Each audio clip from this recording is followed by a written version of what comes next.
Étonnamment, on a su qu'on passe entre 3 et 5 secondes seulement devant une œuvre d'art. Alors pour bonifier ce temps, on s'est dit pourquoi pas créer un prototype d'agent conversationnel pour que les gens puissent poser des questions, observer, faire des découvertes.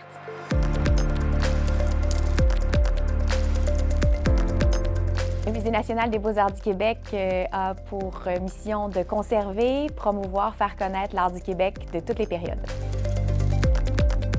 On a débuté le projet avec un autre partenaire qui nous a proposé une solution type chatbot arbre décisionnel. Donc, il fallait rédiger l'ensemble des questions possibles, l'ensemble des réponses possibles. C'est beaucoup de travail. Le résultat était correct, mais ce n'était pas innovant.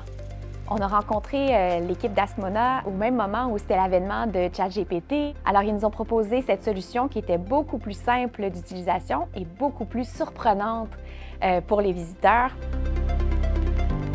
L'intelligence artificielle est une opportunité pour le secteur culturel. Chez Askmona, on se concentre sur la façon dont elle peut transformer l'expérience de visite et notamment la façon dont on apprend dans les lieux culturels. On propose aux visiteurs de dialoguer avec une intelligence artificielle pour en apprendre davantage sur les œuvres de façon extrêmement personnalisée.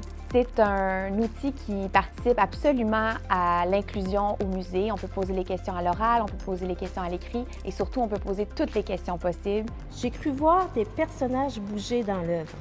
Est-ce possible? Vous croyez avoir vu bouger un personnage?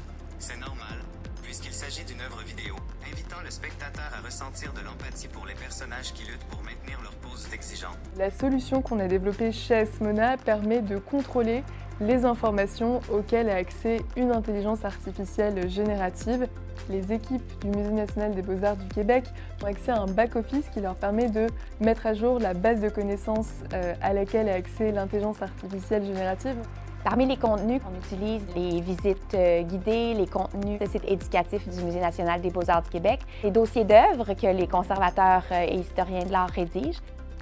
La chance qu'on a eue, c'est qu'on a rencontré très tôt les équipes du Musée national des beaux-arts du Québec, puisqu'on était encore dans une phase de conception de notre solution. Les équipes ont été partantes pour pouvoir l'expérimenter et on a pu nous s'appuyer sur leur retour pour pouvoir faire évoluer et améliorer la solution jusqu'à aller à une version de production qui est maintenant entre les mains des visiteurs.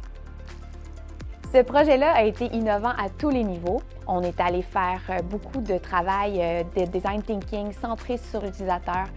On s'est mutuellement nourris dans la collaboration pour pouvoir affiner la solution, puisque pour nous, ce qui est important, c'est pas de faire des innovations hors sol, mais de s'assurer qu'elles répondent à des besoins, à des enjeux.